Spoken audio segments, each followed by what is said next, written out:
bakal bahas sesuatu yang krusial banget buat masa depan kita, yaitu ekonomi kreatif berbasis potensi lokal.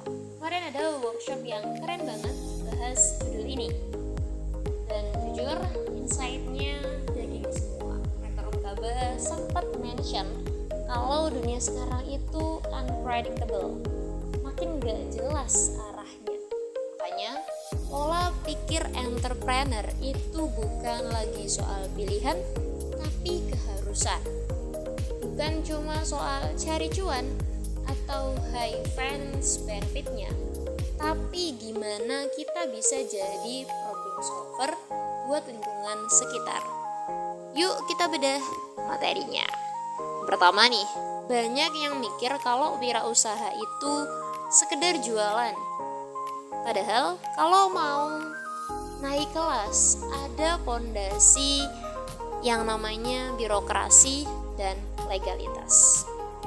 Jangan males ngurus NIB, KIRT, BPOM, sampai sertifikasi halal. Karena apa?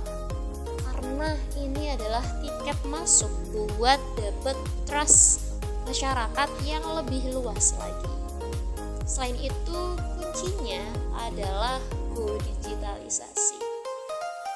Bedanya pedagang biasa sama wirausahawan itu ada di pola pikirnya.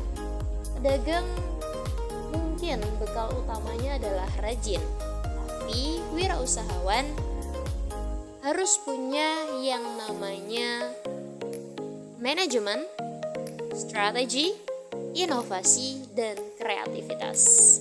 Tujuannya jelas, naik aset, naik omset, dan naik kelas.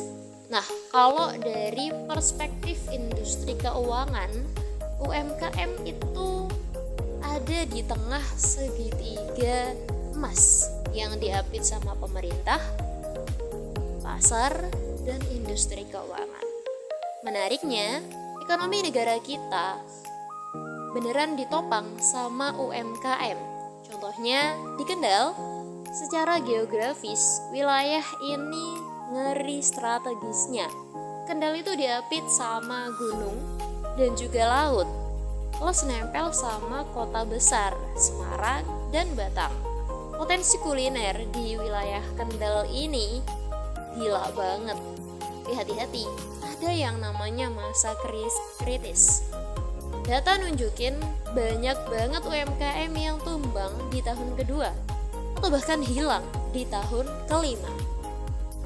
Ini yang disebut revolver down. Jadi 2 tahun pertama itu adalah penentuan apakah bisnismu cuma sekedar lewat atau bakal jadi legacy.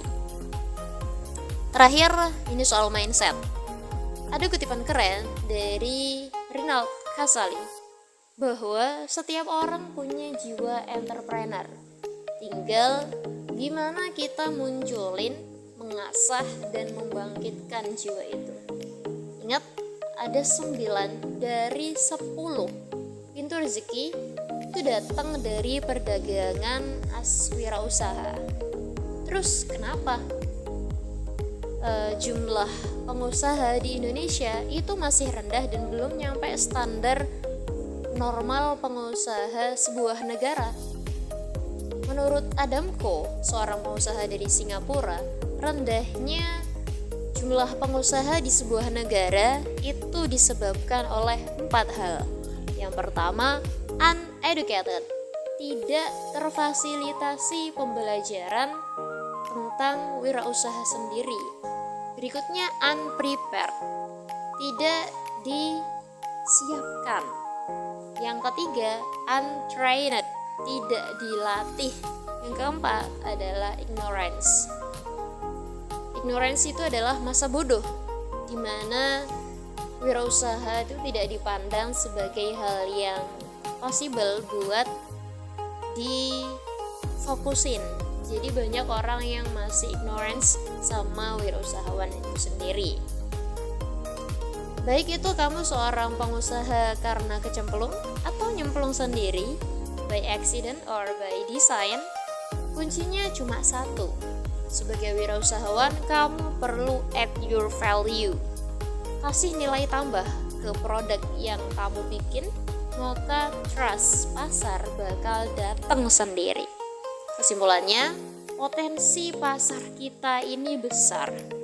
Tinggal kitanya mau gerak atau enggak. Mulai dari legalitas, mainin digitalisasi, dan juga perkuat mentalitas kita. Menurut kalian, apa sih kendala terbesar UMKM di daerah kalian? Tulis di kolom komentar, kita bakal diskusi bareng. Dan jangan lupa like this video and subscribe kalau video ini bermanfaat buat kalian. Terima kasih, saya Dina Saidatul Ihsani. Sampai jumpa di video berikutnya.